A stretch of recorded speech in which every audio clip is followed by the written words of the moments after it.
Thank you, thank you. It's a great pleasure for me to be here at Town Hall in Seattle. It's an extraordinary organization, and I'm very pleased that you're supporting it. More communities need this kind of intellectual involvement that Town Hall provides. So I'm going to talk tonight about a lot of topics related to the 2.5 years I spent researching this book. But first I'll give you a little background.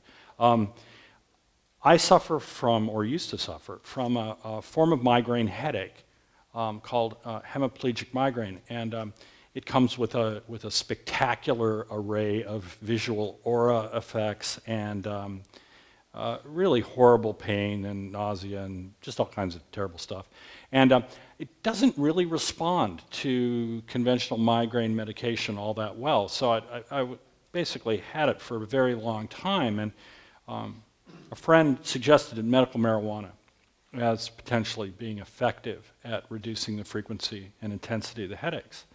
And that's what I was really looking for. I wasn't really looking for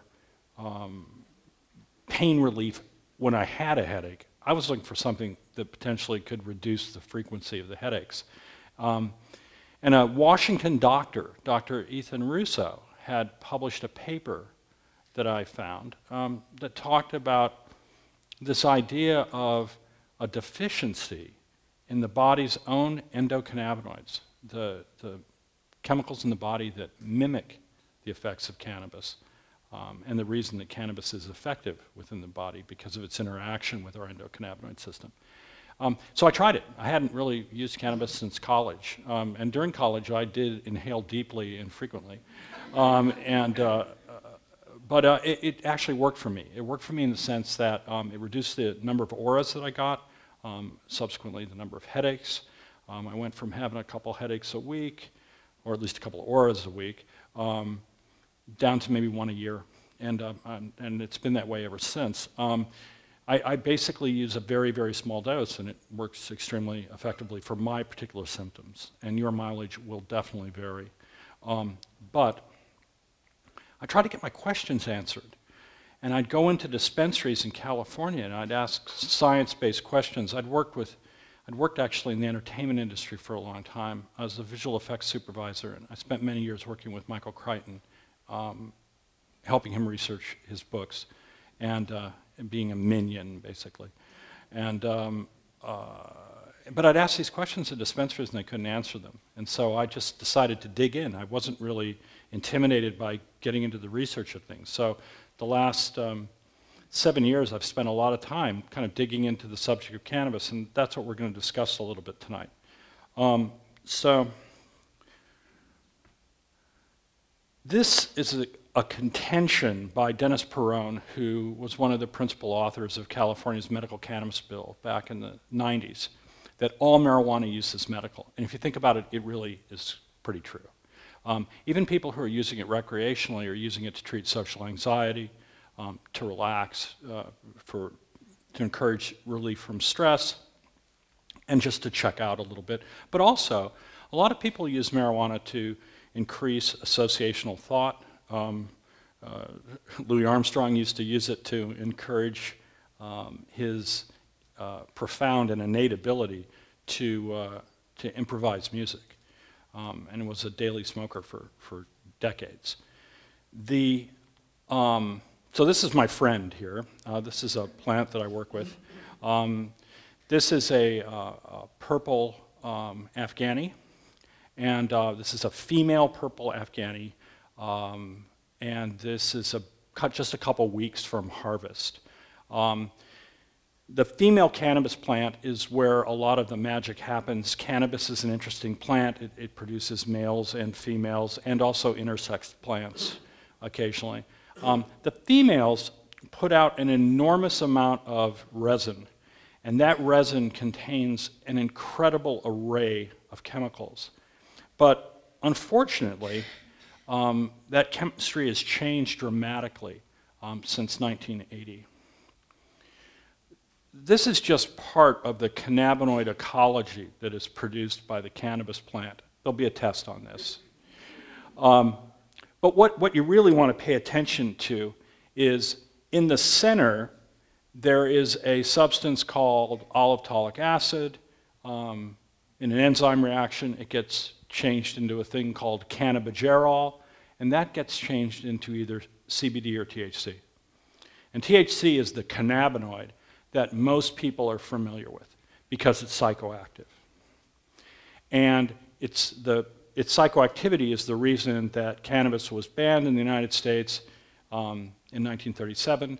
It wasn't actually removed from the US Pharmacopoeia until 1942, and that was over the protests of the American Medical Association. So, but what's interesting is that there's this whole thing going on in the cannabis plant and in different varieties of cannabis, independent of THC and psychoactivity. And we'll talk about that a little bit tonight. Because my assertion is that the cannabis plant produces a very, very balanced ecology of chemical compounds that play well with a host of systems within our body that are controlled by the endocannabinoid system. Now, the endocannabinoid system is very new. We've only really characterized it since the late 1980s, early 1990s. It's still being mapped today. There are two primary protein receptors in the body with which endocannabinoids, your body's own cannabinoids, interact, and also some of the ingredients in cannabis interact. It is a homeostatic regulator. Now, what that means is it's a teeter-totter. It does a balancing act within your body, and that balancing act is crucial for several things. One is it's crucial for your background pain level. It's crucial for your reaction to stress. So people who have post-traumatic stress disorder often actually have an impaired endocannabinoid system because of it. And that's one of the reasons that PTSD patients in the United States and basically everywhere where people who have stress disorders and cannabis show up together use cannabis because it seems to help balance this imbalance. Now, the balance thing is really important because I'm going to talk about something a little bit later that is directly linked to balance, and that is the concept of dose. We do not have a well-characterized body of guidance to tell you how to dose cannabis currently. Certain ingredients, yes, but whole plant cannabis, no. And that's caused some real problems. And prohibition has caused some problems as well, and we'll talk about those. Pre-prohibition, these were the cannabinoids that were produced by cannabis varieties around the world. Post-prohibition, the focus went totally to THC, and the content of most cannabis in the United States currently is basically all THC when you're talking about the cannabinoid content. Now, if you're familiar with contemporary cannabis, you'll go, well, but there's a lot of difference out there. That difference is primarily in the essential oils produced by the different varieties. Those are called terpenoids or terpenes. And they're produced by all flowering plants, so they're responsible for the smell of roses and sweet basil and all the different varieties of cannabis that show up in dispensaries around the West Coast. The interesting thing about these terpenes is they are synergistic with THC and several of the other cannabinoids. But most people don't get the opportunity to try their effects with different cannabinoids because they're not in our cannabis. They've been bred out. This is a product of prohibition. The same thing happened with alcohol prohibition. With alcohol prohibition, you saw beer being the most widely consumed beverage, alcoholic beverage in the United States, virtually disappeared during prohibition, and the consumption of spirits went way up. And the reason is prohibition ensures one thing, that the active ingredient that everybody is chasing will be emphasized. So it wasn't a nefarious scheme. It wasn't this thing where people intentionally bred out all these other cannabinoids. It's just that when people who are growing marijuana smoke the crop, they say, oh, that's stronger than last year's, let's grow that. And that went on for decades. And so we saw the marijuana from the 1960s that was typically 2 to 3% THC. Today, the average in California is 14%. There are outliers up over 30 now, which is extraordinary. If you think of a plant producing 30% of its dried weight of its tops in one single secondary metabolite. That is an extraordinary feat of kind of informal engineering of a plant's ability to produce chemicals. So what we're left with today is kind of boring, actually. And another factor in prohibition was that pre-1980, now that black spot, this is not a particularly good photograph and I apologize for it, that black spot is a Labrador Retriever, okay? And a very nice one. And that giant thing behind him is the Santa Cruz haze. And the thing that's interesting about that haze is that haze did not finish until the second week of January outdoors. Now, why is that important? Because that's a very long time between May and the second week of January to have anything growing in your yard that people want to arrest you for. Okay, now think about it. I mean, really, and it gets very big. These plants get up to 22 feet. Okay, I mean, that's a big plant. And they don't really produce, they produce a lot, but not the crazy amounts that we see today. And this marijuana in 1974 in Santa Cruz was $400 an ounce and it came in a redwood box. And it was considered the best cannabis in the world at the time. And what's really interesting was it didn't just consist of THC. It had a lot of THC, but it also had a healthy portion of another cannabinoid called CBD. And we'll talk about that in a little bit. On the hippie backpacker trail in the 1970s, people spread out and went to places like Afghanistan and Pakistan and Kashmir and Nepal and up onto the Tibetan Plateau and down into Southeast Asia. Some people got trips to Southeast Asia that weren't volitional. They got them courtesy of our government. But they were exposed to lots of different varieties of cannabis because the interesting thing about cannabis is cannabis localizes very quickly. So even though cannabis has been around for a very long time, when it gets somewhere, it develops characteristics of its own related to the region and how people are using it. So post-1980, they came back with seeds from Afghanistan. And this was a short, squat plant that was really bushy, very high THC content, no CBD, all right? And this was perfect for indoor cultivation. And this Afghan #1 changed cannabis forever in the United States and subsequently around the world. And it is very, very, very hard to find any plant out there today that doesn't have genes from this plant. And the reason we know that is it produces a particular terpene called myrcene. And myrcene is responsible, it's currently thought, for some of the indica effect of cannabis, which is a more sedating effect. The previous giant plant, psychedelic, more of a high. This one, definitely more stony. Okay? And you can see that because it was a high THC producer, it was a big yielder, and it was easy to conceal, and it finished flowering in some versions of this in late August. But a lot sooner than these giant plants that had been grown previously, this became the norm. And this changed cannabis chemistry. And it's really interesting, because if you talk to people who smoked cannabis back in the day, and then try it now, it's like, oh, it's way too strong. It's not, this isn't what it used to be like. This is way, I mean, I used to be able to sit down and smoke a joint of this. I'd take 2 hits of this and I'm under the table. And the reason is, it's just prohibition has forced the chemistry of cannabis in a particular direction, the direction of prohibition. And now it's time to change that. Now, things have changed.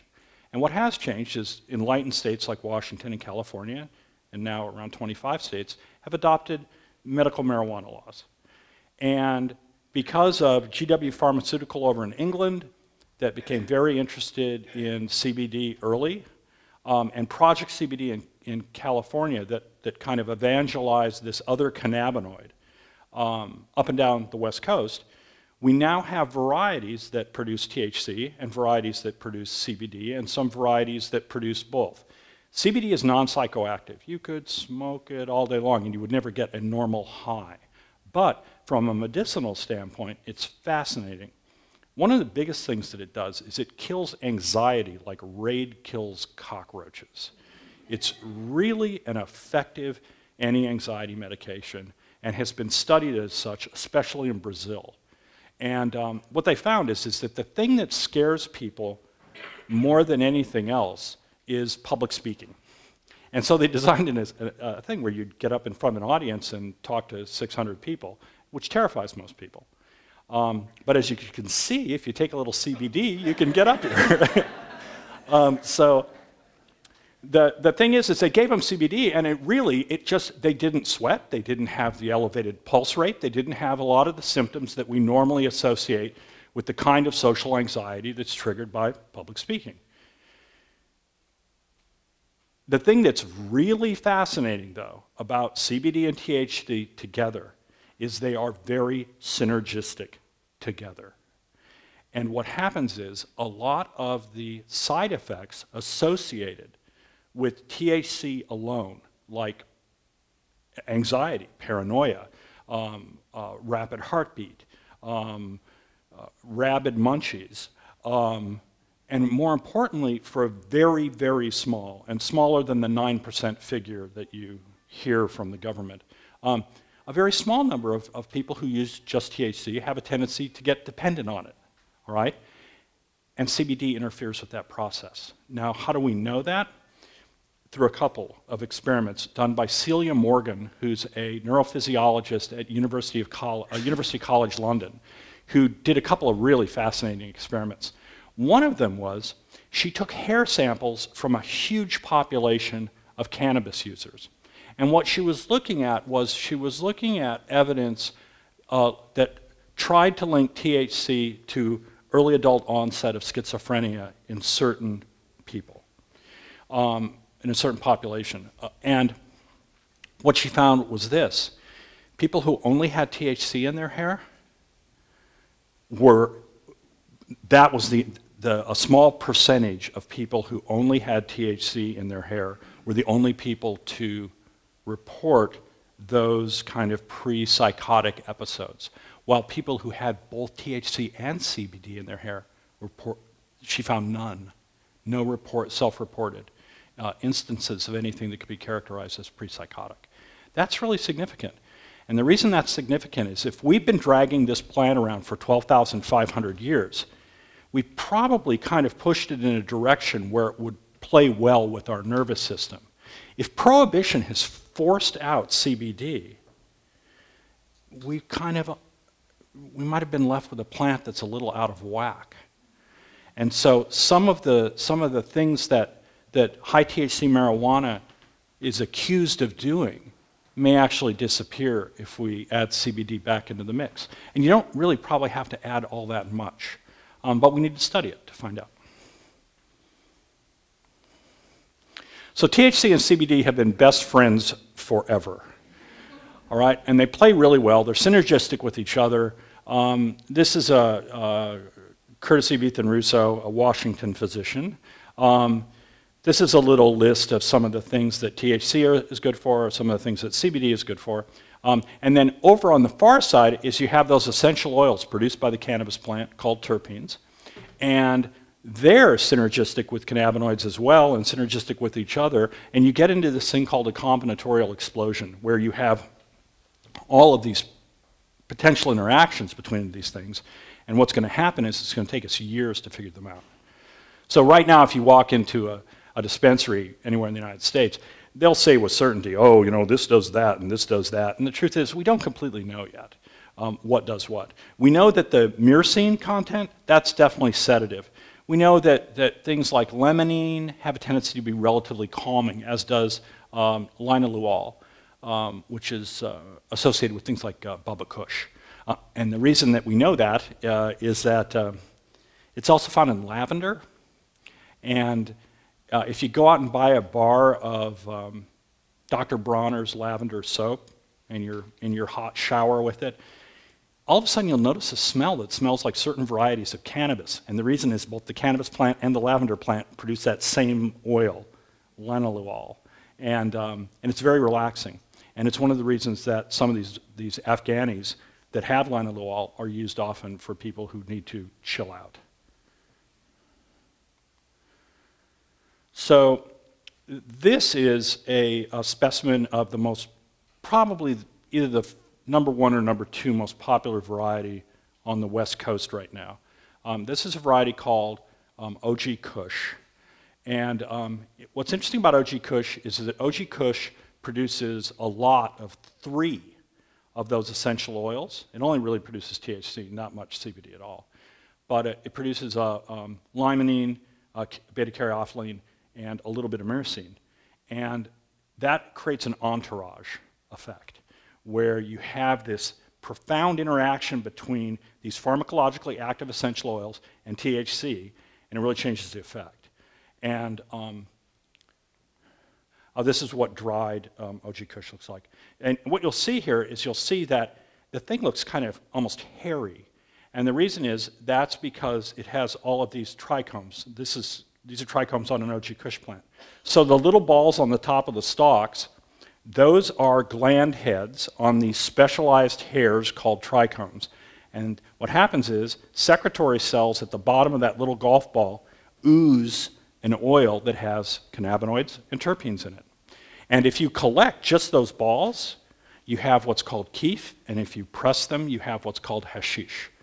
And so this is where all the fun happens on the plant. Really, it primarily happens on female flowers and the parts that are just adjacent to those flowers. That's where the medicine happens on cannabis. So this is from an amazing book that I helped proof and edit called Cannabis Evolution and Ethnobotany that was published by UC California Press earlier this year. And it's a mammoth book that Rob Clark and Mark Merlin spent like 20 years writing. And what it does is it traces the kind of characteristics of cannabis around the globe. And it's really a fascinating thing because how cannabis moved around the globe and how it changed when it got to different places is very, very interesting and well beyond this talk. But what is interesting is Northern Europe basically has true sativas, which are plants that don't produce much THC, are primarily used for fiber, and primarily produce, if they produce any cannabinoids at all, have a tendency to produce CBD. And the Middle East and North Africa, they produce drug varieties, what are called NLDs or BLDs, as the case may be, narrow leafleted drug or broad leafleted drug varieties. Now Asia is where cannabis began, 26 million years ago. So the Tian Shan Mountains there and the Altai Mountains, somewhere in that region it's believed that cannabis first evolved about 36 million years ago. And amazingly survived with human intervention the ice ages. And there are, when you study plants and you're looking at how they survived ice ages, they survived in what are called refugia. And Hengduan, to the right of the Himalaya there, is believed to be one of the refuges that cannabis survived in with some human intervention. And that's why we have it today. A lot of species did not survive the ice ages, especially ones that originated up around the western Siberian plain. So I was talking about CBD, and CBD is really important because now we're starting to get cultivars that actually, cultivated varieties that actually produce a lot of CBD. This is one of the most famous ones. It's called Harlequin. It can produce different ratios of CBD to THC. This particular one is a 3-to-1, so it's 15% CBD and 5% THC. This is a close-up of it. So all that CBD is accumulating in the gland heads of those little hairs.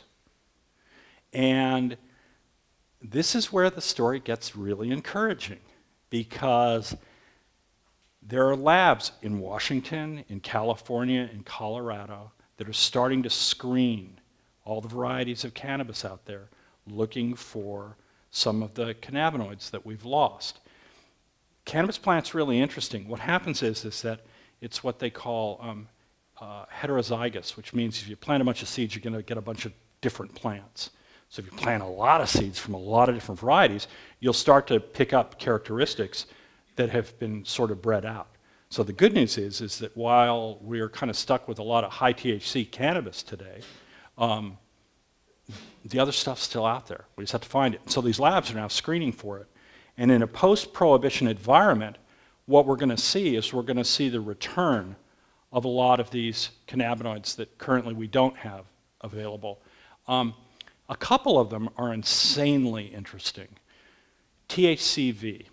So THCV is a tetrahydrocannabivirine, is a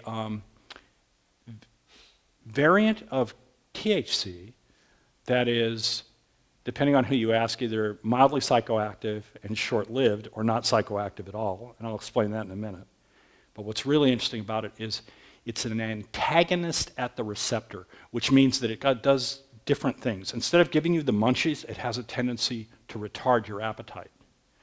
And it's of great interest in metabolic disorders, particularly diabetes. Diabetes is going to be a $500 billion, I'll repeat that, $500 billion annual healthcare hit in the United States by 2020. It is just, it's unbelievable. THCV appears to normalize pancreatic function in early preclinical research in a big way. And what's really fascinating about that is it decreases resistance to insulin. It does a lot of things that are just potentially, from a medicinal standpoint, fascinating. And CBDV, you've probably heard that CBD is being used for pediatric epilepsy in New York right now and in California, where these intractable pediatric epilepsies that do not respond to conventional anticonvulsant medication are being successfully treated in some of the cases with CBD.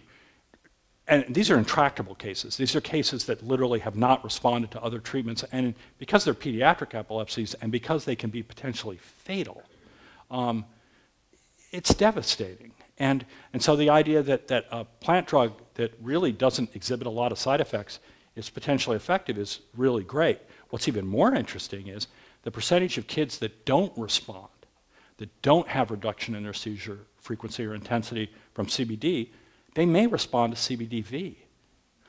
But CBDV is even rarer than THCV, so there's a lot of work right now to try to screen, to try to find and breed plants that produce high amounts of CBDV so it can be extracted and used as some medicine for these kids.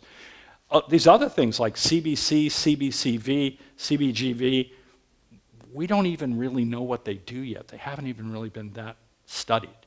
CBG, which is the precursor to CBD and THC in the plant, what's cool about it is it's a really pretty powerful analgesic. And so there are a few varieties of cannabis out there right now that have THC and a little CBG, and they seem to be excellent choices for pain relief, which is really exciting. Now, I want to talk a little bit about terpenes. So, terpenes are responsible for the smells between different varieties of cannabis, but they're also synergistic with a wide range of cannabinoids. They modify the effects. They take away some of the side effects. They increase the effects of some cannabinoids.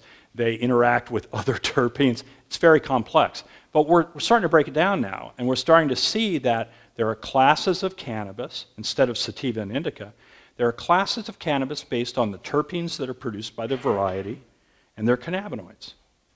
And smart breeders can breed these combinations to kind of tune them for the outcome they want, and that's incredibly exciting. I mean, imagine if Cabernet and Chardonnay had different effects when they were made into wine.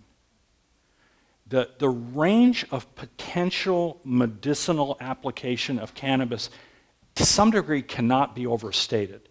Where it is overstated currently is cannabis cures cancer, okay? Cannabis may cure a few cancers. Unfortunately, there are about 500 different kinds of cancer out there, and a cancer cure typically is considered 5 years cancer-free. There's not a lot of evidence to support this idea that just taking cannabis oil is going to kill your cancer. And in fact, it could kill you faster if it wasn't the right cancer and the right cannabinoid. We need to do a lot more research to understand which cannabinoids and terpenes might address the growth of certain tumors. And there are certain tumors out there that it looks really promising. Glioblastoma, which is a terrible brain cancer, appears to respond to certain cannabinoid therapies. Certain skin cancers appear. Matter of fact, it's gotten to the point with skin cancer preclinical research that if I grew up in Arizona and I spent a lot of time in the sun, and now I'm starting to see dermatological evidence of all the time I spend in the sun. And I use a cannabis cream when I get a skin tag now. And I know actually a couple doctors who do it as well. And I think it's probably going to be kind of a standard thing. That it's going to be a standard herbal remedy. It's not going to replace conventional medicine. It's just going to be an adjunct. And it might actually slow something down before you get to the doctor. So I was talking about terpenes, and when you talk about terpenes, they have certain kind of characteristics about them that we can learn so that you can recognize the smell. And those smells translate into terpene content. Okay? Now this is a really interesting cultivar. This is a cultivar called Pincher Creek. It's from Pincher Creek, Alberta, Canada. They call it green crack in the United States. I like Pincher Creek because I don't think green crack really sends the right message. But what's really interesting about it is it produces a lot of CBG. And so it's a really interesting strain for pain relief. About 10% of its cannabinoid content is typically in CBG when it's well cultivated. It also produces a lot of a relatively scarce, not truly scarce, but relatively scarce terpene called terpinolene. And terpinolene is kind of calming, so something that provides pain relief and is calming can be great for pain patients, especially somebody who's in recovery from, let's say, a surgical procedure or something. The problem with this short guy that I showed you before, though, is it's a myrcene-dominant variety. And because it's been bred and everything to make it small and easy to conceal, if we go back to this, you'll always see a little bit of myrcene down here on the bottom when you test almost anything. It's really unusual to test a variety of cannabis in the United States and not find myrcene. What it means, though, is you probably got something that really existed before 1980. And those things are really rare, not to have been bred into something that has myrcene. So this is the purple that I showed you at the beginning. This is basically a pure myrcene strain. It produces a ridiculous amount of myrcene. Now, myrcene's great. It's sedative. It helps you sleep. It's good pain reliever. It's a real distractor because it basically sedates you. It's a really pretty plant when you shoot it up close, too, because just the purple tissues, which are caused by the same pigment that makes apples red and blueberries blue, is produced by the cannabis plant. So, but pre-1980, these big plants like Hayes here didn't produce a lot of myrcene. It was kind of unusual. And a lot of these, my favorite variety of cannabis of all time was a kind of cannabis that I got for a few years in the 1970s before they stopped cultivating it outdoors in Hawaii, called Kona Gold. And the thing that was really interesting about Kona was a pure pine strain. So it smelled like a Christmas tree. And it had an because pining protects you from the memory effects of THC. So when you smoked it, you didn't forget where your keys were or where you were. The thing that was really interesting about it was really a great variety for hyperfocus. You'd be really hard-pressed to find a high pining strain out there today. They're out there, but they're really, really rare. I mean, you could screen 2,000 varieties of cannabis and not get a high pining hit. It's that rare. But that's what I want to bring back. I want to find those things, and I want to find them and make them more widely available because it's a different effect than what we currently have today. Now, recently, we found a super low myrcene strain. And this was a strain that is probably related to the original Thai stick. Not the Thai stick from the 1970s, but the Thai stick from the 1960s, which was the citrus Thai. That was grown in Chiang Mai and very popular among soldiers in Vietnam. you got to understand what we've lost, okay? This is really important. So I asked Robert Connell Clark, who's one of the world's leading on-the-ground cannabis researchers. He was in Thailand when I was talking to him. I said, so is Thai still around? He said, no, it's gone, long gone, completely gone. There's no great cannabis left in Southeast Asia, all right? Except in one little part of Laos, I guess. And this is a guy who looks, because he's constantly trying to find seeds. And he said, Laos is it. Cambodian's gone, the Vietnamese varieties are gone, the great Thais are gone, and that's really sad. Now, they're still out there in the genes of what we have today, but we have to breed back towards it. But the most exciting thing is we're starting now to see varieties in California that are high in THCV. The Barbie strain I talked about before that may be helpful in metabolic disorders like diabetes. And this is a 50-50 THCV, THC strain. And what's cool is if you breed that into a high CBD strain, it's very likely that you'll get an offspring that produces CBDV. And that's how this works. If you can start to mix and match some of these cannabinoids, you can breed towards something that you currently don't have any access to whatsoever today.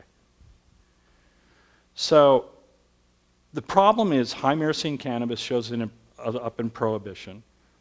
The other thing that shows up about the same time in the 70s is this idea of dose. Okay? And it hangs around today. It's the stoner joke. Okay? It's you know, Seth Rogen with a bong, hanging around with James Franco. Our conception of cannabis dose is based on how much we can withstand. Okay? It's cool to be able to handle your high.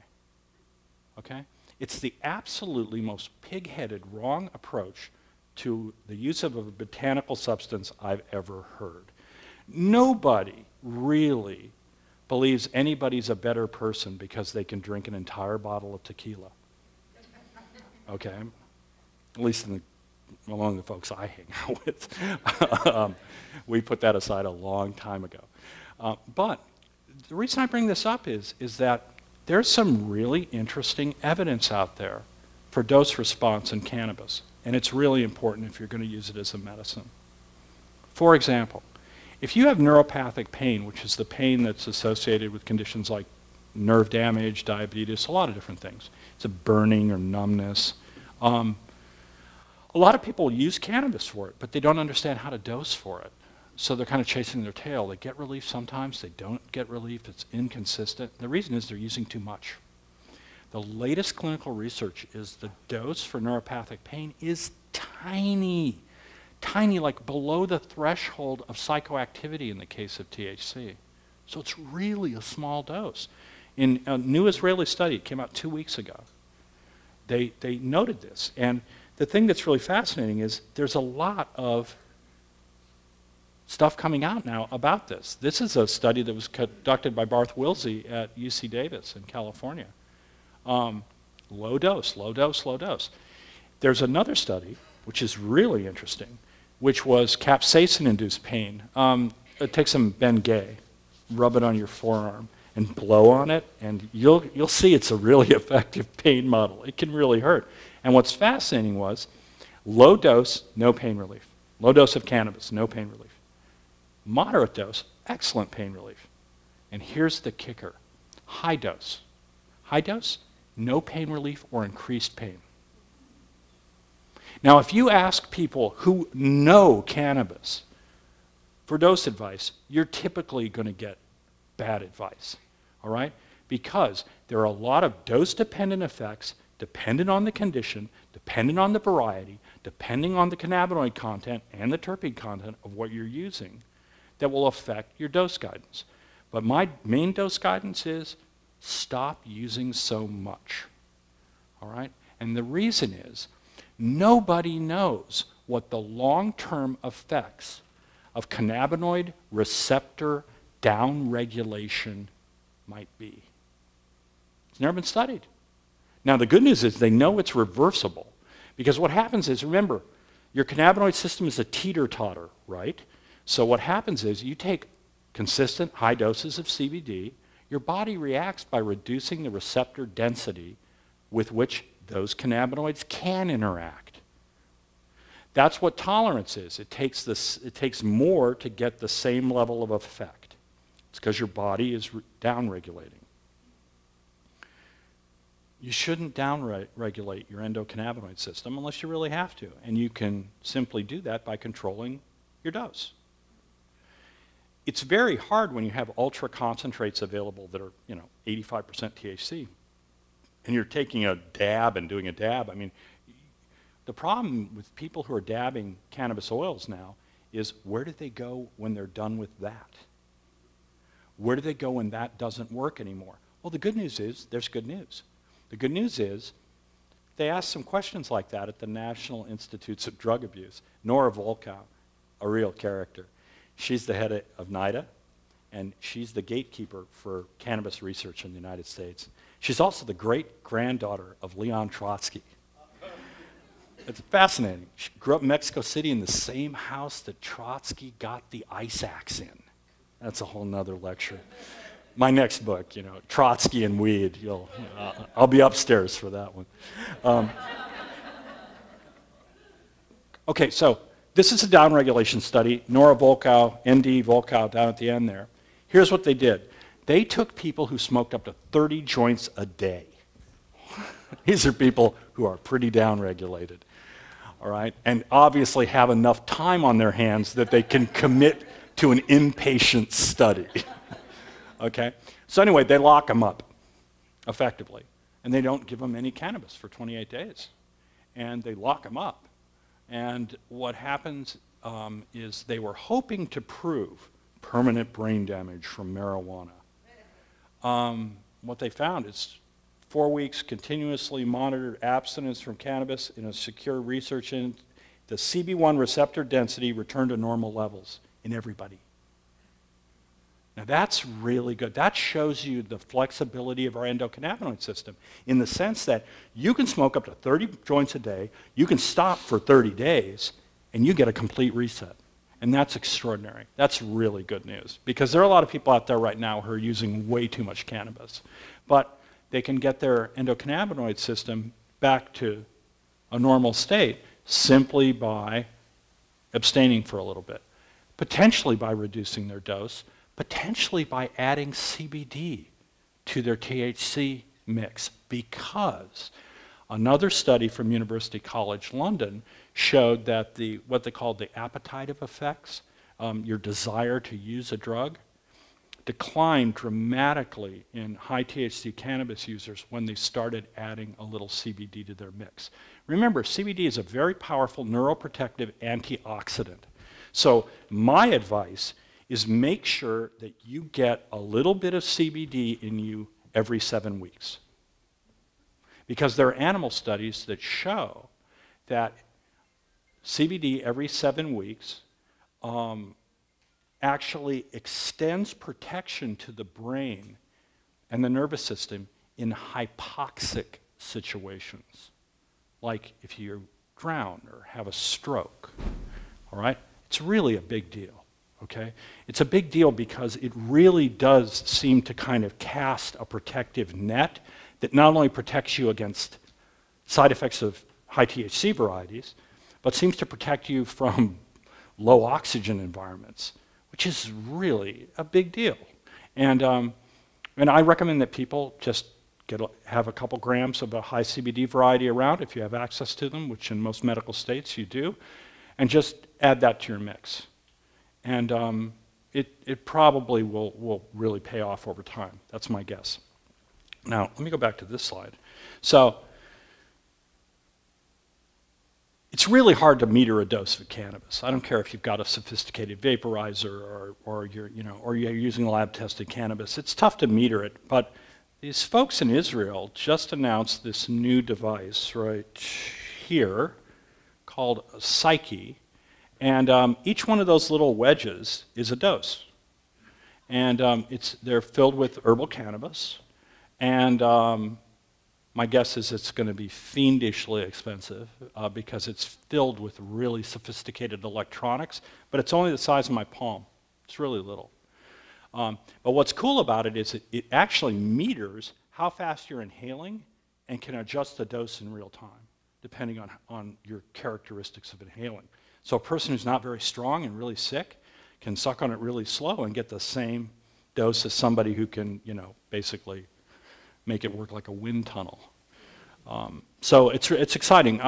Technology like this is coming, and from a medicinal standpoint and even a recreational standpoint, to be able to control your dose is potentially really interesting.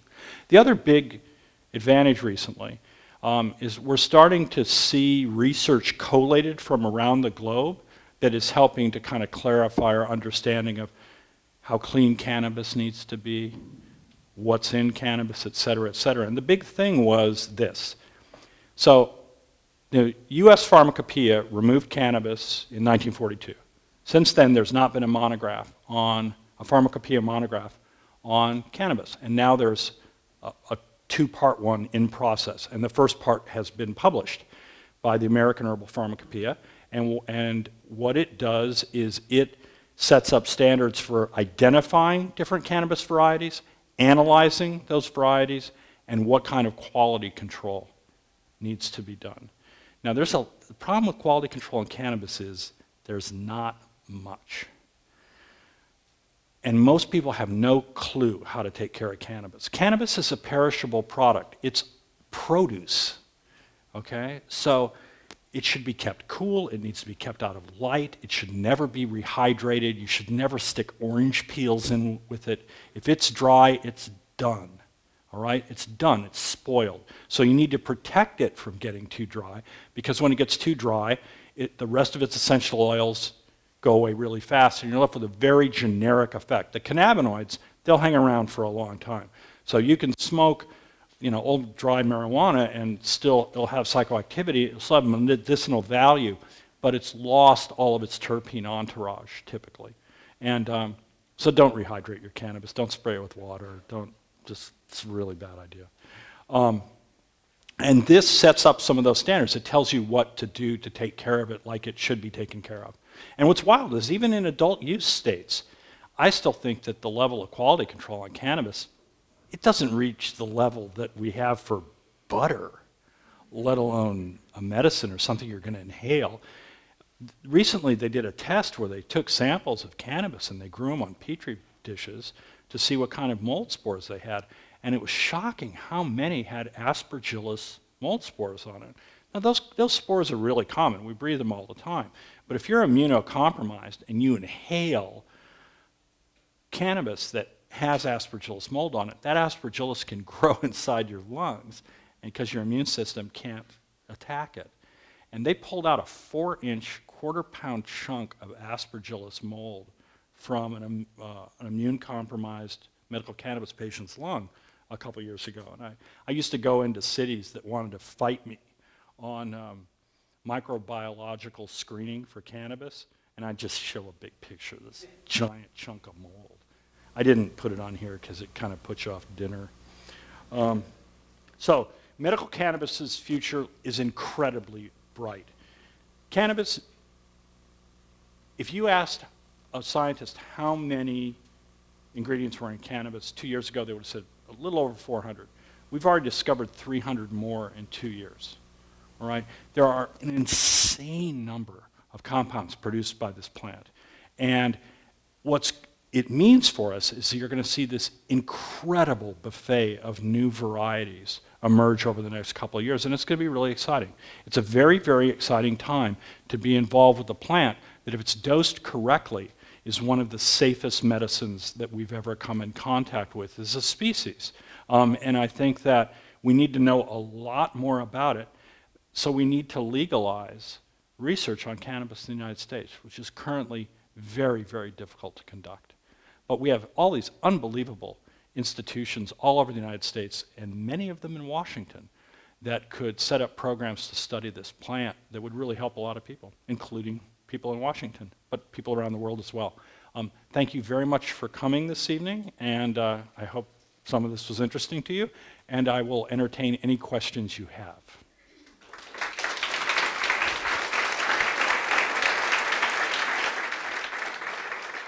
Please.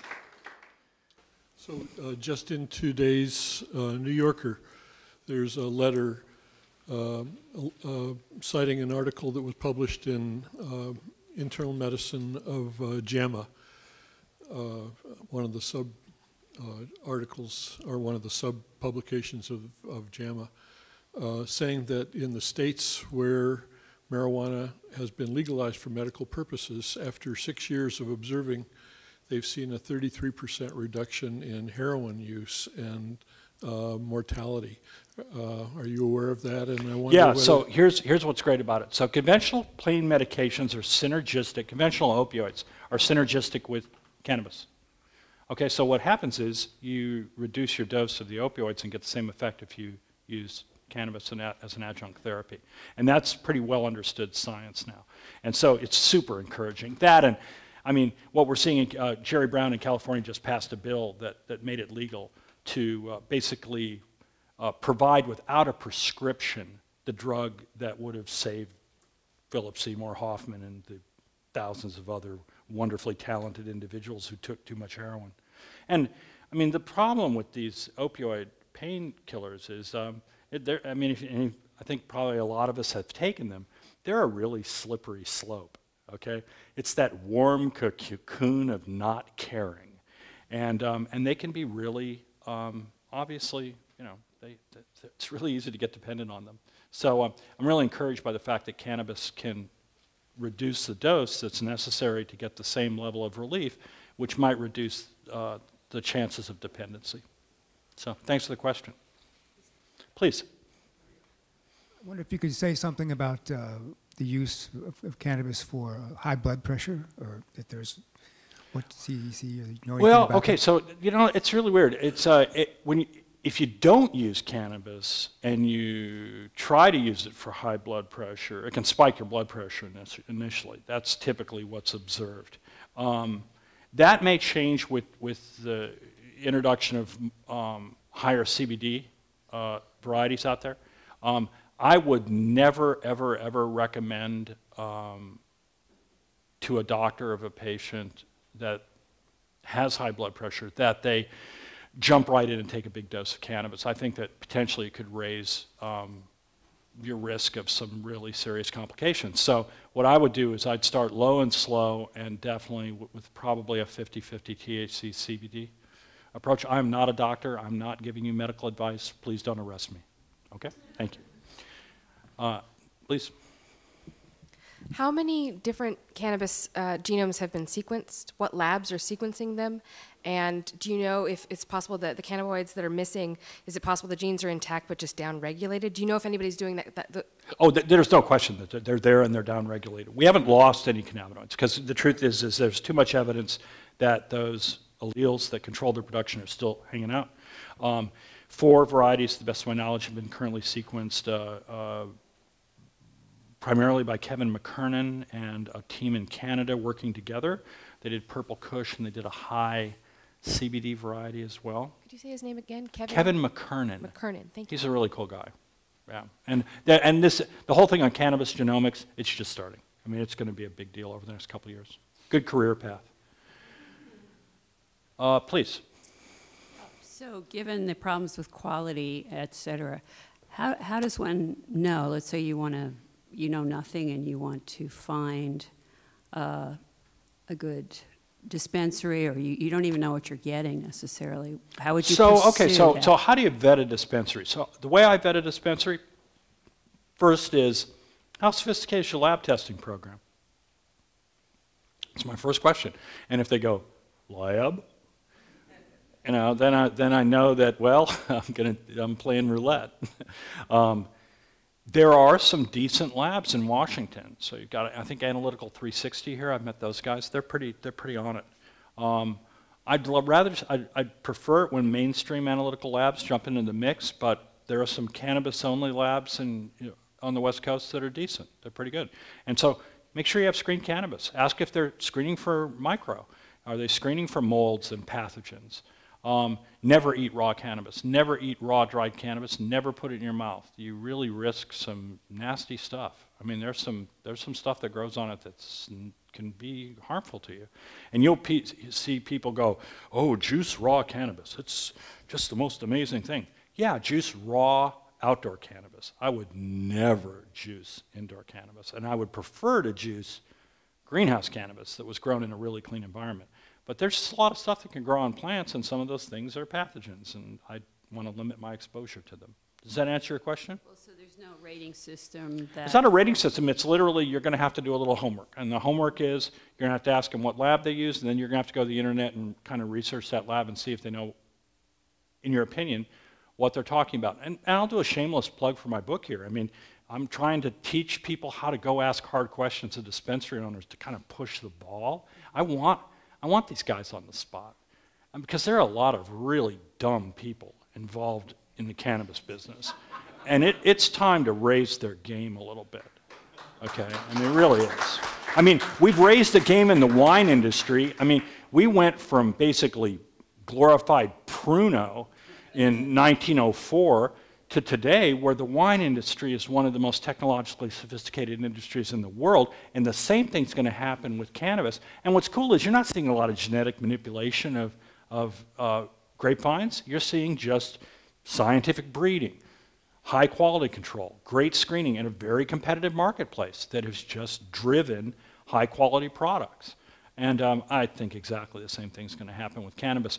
But what's happening right now is this business is basically controlled by moonshiners.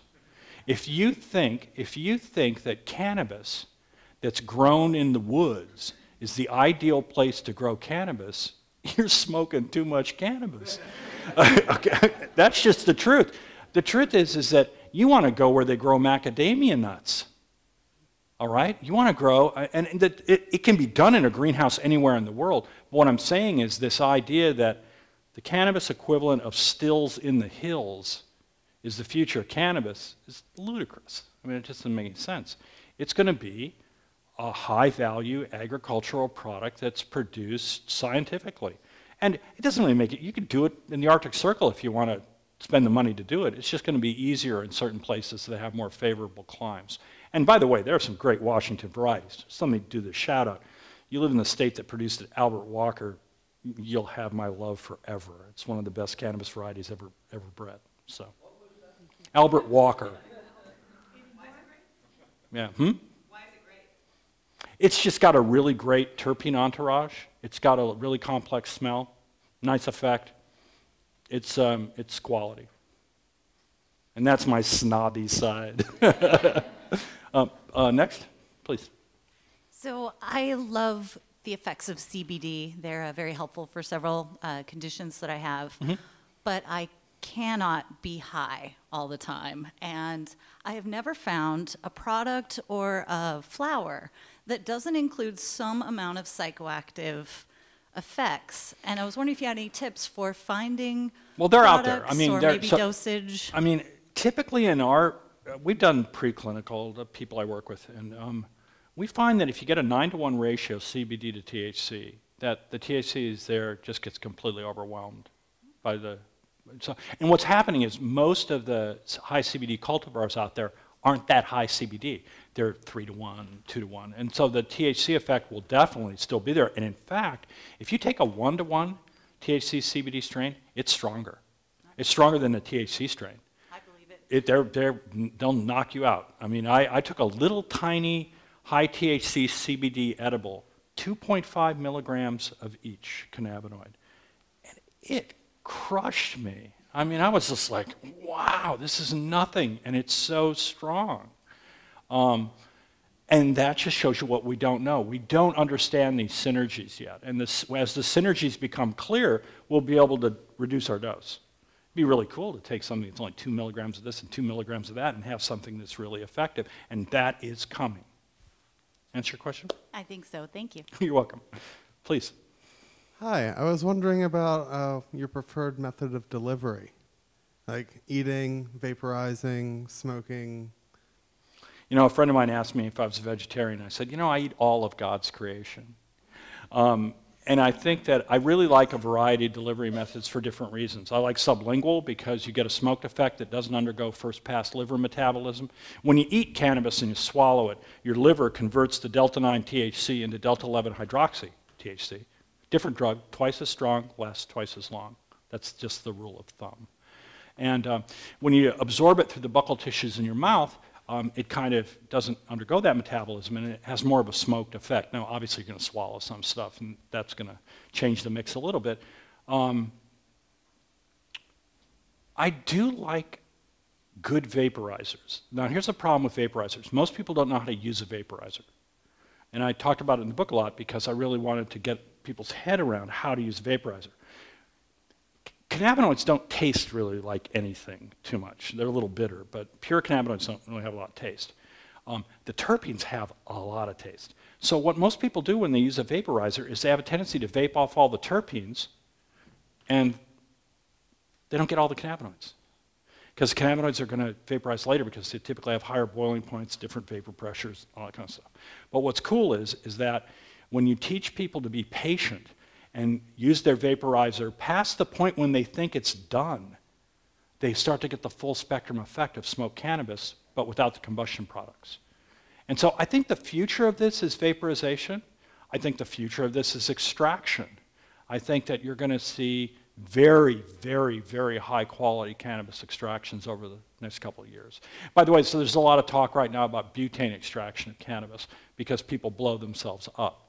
And I can see the problem with that. But people say, oh man, I want a solvent-free, I don't want butane in my cannabis oils. You get more butane using a Bic lighter to light a bowl of cannabis than you would get from smoking probably 5 or 10 grams of butane cannabis oil. Now, my feeling about solvent extractions is there should be no residual solvents in any cannabis extraction. And that will come when they are regulated. When you have to do it in an H2 room, when you have to test it to make sure there's no spikes for residual solvent. But what I'm really waiting for is a cannabis extraction that has the entire chemistry of the plant and doesn't modify that chemistry from the raw dried flower to the extraction. Hard to find these days. There's a lot of fakers out there who are saying they're doing it. What they're doing is they're shooting pure terpenes into the extraction, try to bring the entourage back. They're doing a lot of shady stuff. That's because we don't have quality control like we need to. Answer your question? Yes. Thank you. So right now we're trying to amend 502 to make it better, and also Yeah, don't hire Botec this time. Sorry. I know Mark Kleiman who runs Botec, and let me tell you, you guys got some bad advice. Great law, sketchy implementation. oh well, Yeah. we're up at the 2-year mark here pretty soon, so we can amend it and make it better. Cool. And then also trying to submit some initiatives this session and get medical solid. What are your views on the difference and similarities? Should they be separate? Should they be together? I'd like to know your opinion. I mean, on that. I don't think recreational users or medical users, I don't think either side should be at a disadvantage. I think you should have this rich panoply of cannabinoid and terpene expression in the plant available to everyone who chooses to use the plant.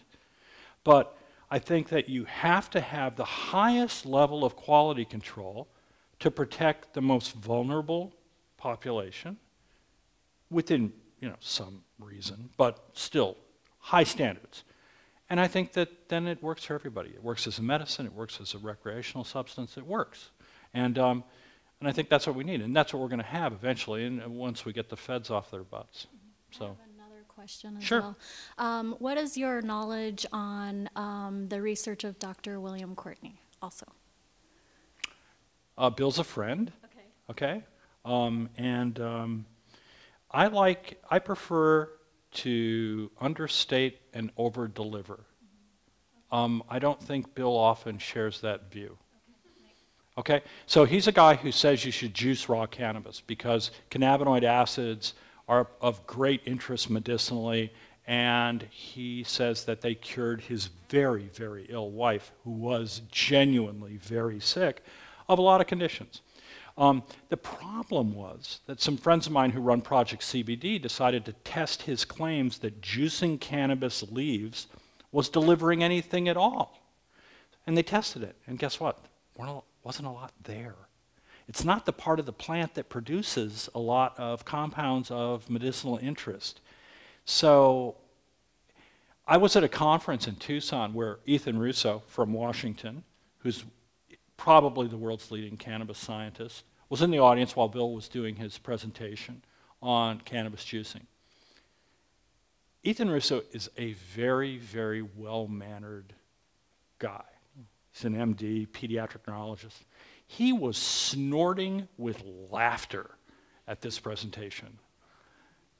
That speaks volumes. And I like Bill. And Bill, I made a comment about cannabis juicing being kind of not being scientifically solid. And Bill called me immediately and go, "Don't you like me anymore?" And I go, "Yeah, I do like you. Okay, but I just think that you're telling some people some things that need to be a little bit more evidence-based." That's all. Please. So I'm picturing the day that a patient goes to a doctor and says, "I have this health problem," and the doctor monitors the cannabis dosage, CBD, etc., and refines it and refines it and refines it so that really works well in the patient's body. And I think if we conduct some research, I think you're hitting part of the future. So doctors aren't trained about cannabis. They're trained that it's a drug of abuse. Really, I wrote this book as much for doctors as anything else. It's the reason I got Andy Weil to write the foreword, because he wanted to get it out in front of physicians, because physicians just aren't taught it. It's not that they're not interested in it. It's just they're just taught that it's a drug of abuse. Especially psychiatrists are taught that it's a drug of abuse. And it's really retarded the study of the plant. And so yeah, I think that we see a future where plant medicines will come back into play. This is a good one to start with because its safety profile is pretty good, as long as you control your dose. I mean, if you're going to get one message from me tonight, if you use cannabis, you control your dose or your dose controls you. Your choice. I'd rather be on the side of willpower and just start to pay attention to how much cannabis you use and what it does. Okay? Does that answer your question? When do we think that's going to happen? When will society actually support that? I think you're probably 3 or 4 years out. Typically, predicting anything related to prohibition is extremely tough. If you would have asked Congress, polled members of Congress 2 years before alcohol prohibition collapsed, nobody would have said they saw it coming. So I think it's going to happen faster than I think it is. I think maybe in 3 years. So let's hope it's here in 2. So are we educating medical doctors? Hopefully. There's going to be a lot of stuff published over the next year that's going to impact how doctors look at marijuana. There's a book coming out just in a couple of weeks called Handbook of Cannabis that's for basically doctors, very technical. But it's got a lot of info that I think doctors will. And then doctors who want it the easier road, they can read my book because I wrote it so everybody can understand it. So let me ask you another question about medical dispensaries. If a qualified dispensary actually can provide that kind of care? Well, they can't practice medicine and they can't be pharmacists, but they can definitely provide information to their patients that is collected and kind of collated among their patient group and collect good advice, especially if they work with a laboratory. So I think what's going to happen is I think some of these cannabis businesses in states like Washington are going to take the lead, pair up with pair up labs and dispensaries and start to provide some evidence. And that's what it is. I want proof. I've taken this on faith for long enough. Now show me the real meat. Okay? Thank you. You're very welcome. Please. Thanks for all the education. I know nothing about cannabis, but as I think about the biggest aging population ever in the world, the baby boomers coming up, and I know that arthritic pain and we're living longer, right? So I have a family member with pulmonary fibrosis, so there can be no smoking of anything, right? But I was thinking of if I could help him with some topical. Is there a topical I'd go with delivery system? I'd go with oral. I mean, you got to remember that until Columbus brought tobacco back from the New World, nobody smoked cannabis. It was the popularity of smoking tobacco that got people smoking cannabis. And that's proven. That's been, in the last couple of years, that evidence has been, it's pretty solid. Before that, almost all cannabis use was oral. And so the thing is that understanding how to use cannabis orally or sublingually is a great alternative to smoking or even vaporizing. Because even vaporizing, if you vaporize cannabis that is not well flushed and has residual nutrients from the cultivation process in it, you're going to be exposed to toxic levels of ammonia. Very common. Nobody talks about it. So could you just start me on the right path of what to ask if I... Sure, go in and there? ask, what's the weakest edible you have? I mean weak. Okay. And then take that weakest edible and divide it into like 20 pieces. Okay. Okay? And then take that piece and divide it in half. Okay. And then have them put it in their mouth for like a minute and take it out. Okay. Wait 90 minutes and see if it did anything. Okay. The problem is, in California right now, we have edibles up to 1,000 milligrams of THC.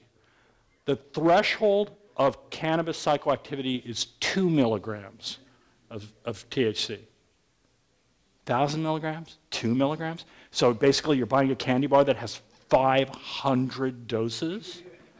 And people develop huge tolerances to cannabis over time because they don't control their dose.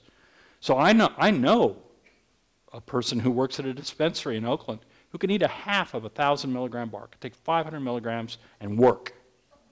If I took 500 milligrams, I would be under a table talking about bats flying at me like the beginning of Fear and Loathing. Okay, without the ether. Please. So you said check and see whether your dispensary uses labs and so on. But I wonder, you're from California, there must be 1,000 dispensaries. Have there been surveys of dispensaries? Are they all using labs, or 50% of them using labs, or 1%, or what? 1% maybe? 1% maybe. Maybe. Here And they're basically just testing for THC content to help sell their product as being the strongest. Because we've got this dose equation. It's like people, if you walked into Bevmo and the guy walked up to you and said, the only good stuff's the 151. That's exactly what's happened in cannabis. We've gotten so THC-centric that it has skewed our perception of what the value is. To me, the best cannabis is the most oily cannabis with the most interesting bouquet because it means it has lots of terpenes intact. That, to me, is high-quality cannabis. People who are going, oh, it's 30% THC, they're like the guy going, 151. I put that aside with, the barrel of Purple Jesus when I was 19 and have not gone back to high-proof alcohol as my beverage of choice. I suggest we do the same thing with cannabis, that we control dose and get cognizant of what we're looking for. Looking for unusual entourages. That's what cannabis does really well. Next. Are you aware of any long-time, or rather, adverse cardiopulmonary effects of long-time smoking? Sure. So there is an increasing body of evidence that you probably shouldn't use a bong. Okay? That deep cannabis smoke, the active ingredients in cannabis smoke go through your lungs really fast. Okay? Holding your breath or using something like a bong to take an enormous volume of smoke just exposes your lung tissues to combustion products that are irritating and likely cancer-causing. Now, you'll notice that all the evidence out there right now says that smoked cannabis actually protects your lungs from cancer, that it actually have a slightly reduced rate. There's an adenocarcinoma study, lung cancer study right now, going on for deep inhalation among chronic users. That does not paint a pretty picture for people who are using a bong all the time. My friends who use bongs, I strongly encourage them that if they want to smoke, they switch to a small spoon pipe or smaller pipe, and do not hold their breath when they smoke cannabis. It's a dumb thing to do. And because it doesn't get you higher, too. That's the other thing that's been proven. It doesn't increase the effect. So. I can't find any studies, but I was wondering about is the stickiness of the resin, if that could create a stickiness in the arteries. No. It doesn't. It doesn't. Yeah. I mean, it's the chemistry when you take a complex matrix like plant resin and combust it, you go from something that has 700 ingredients to something that has like 2,000 ingredients. It's a very, very complex thing to make a generalization about. But typically, if you don't hold your breath and you control your dose, the chances of long-term pulmonary effects are okay. Now, if you have heart problems, you got to be careful, because there seems to be some epidemiological evidence that older patients with heart problems who smoke a lot of cannabis have a tendency to have higher incidence of heart attacks. And that's something you got to talk to your doctor about. And maybe you go to oral cannabis. You can still take the cannabis, you just might not be able to smoke it anymore. But it doesn't cause it, it just aggravates. Yeah, Okay. it exacerbates it. Is that it? I thank you very, very much for coming.